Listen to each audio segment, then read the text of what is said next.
vous voyez un Algérien qui vous dit « Ouais, le Maroc, c'est comme l'Algérie », faux cul, hypocrisie, mensonge. Voilà, on vous aime, on vous soutient, respect pour votre parcours, mais je suis jaloux. Voilà, Inch'Allah. Il se définit comme un Français d'origine algérienne.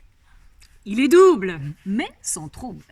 Il aime l'OM et l'OM l'aime. Et chaque semaine, il exprime sur Internet ce qu'il dérange sur la planète du ballon rond, avec un mélange d'amour et de haine. Il fait encore partie de ceux qui ne croient pas que la parole soit vaine, mais souveraine. Il la met en scène en maudissant ce qu'il est censé bénir et en bénissant ce qu'il est censé maudire. Il s'appelle Mohamed Eni, un gars qui s'adresse à d'autres gars en leur disant « Wallah les gars, on peut rire de tout, on ne peut rire que de tout ». Parfois jusqu'aux larmes, surtout quand on glisse dans la peau d'un supporter. « Aux armes, nous sommes des Marseillais et nous allons gagner !» Même lorsque nous perdons, nous ne cessons pas pour autant d'être ce qu'on est. Le tout est de ne pas se renier.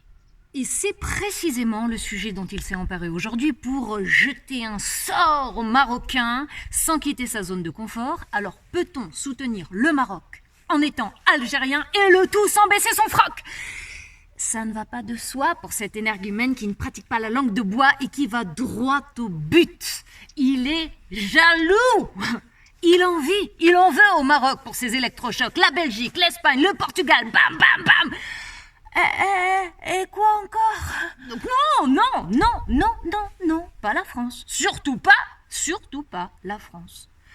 Ça, seule l'Algérie a le droit de se payer cette savoureuse offense. Mais pas le Maroc de briques et de broc, non.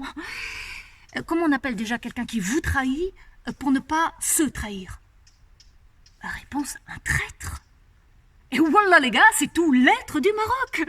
Ad hoc, comme disent mes ancêtres baroques. C'est dur d'être pur pour un binational comme lui, difficile de cerner son idéal sans se faire mal. Double récompense ou double peine?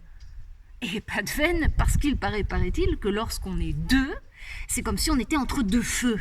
Et on finit toujours par éteindre l'un pour étreindre. Et pour ce mercredi, celui de tous les défis, celui de tous les dénis, Mohamed Eni sera derrière qui? La France, sa belle-mère, wow, ou le Maroc, son demi-frère. Il a du mal à trancher. Il a du mal à se retrancher derrière son thé vert d'amertume. Une fois, c'est coutume, il sait être marteau, mais il ne sait pas faire l'enclume. Parce qu'en vérité, pour lui, les deux sont imbuvables. La belle-mère qui ne l'a jamais aimé et le demi-frère qui n'a jamais été vraiment vrai, d'où son surnom de faux frère, qui se sent trahi par les deux, parce qu'il est avant tout algérien. Et ce n'est pas seulement un pays, c'est un souffle de vie auquel il ne cesse de dire merci.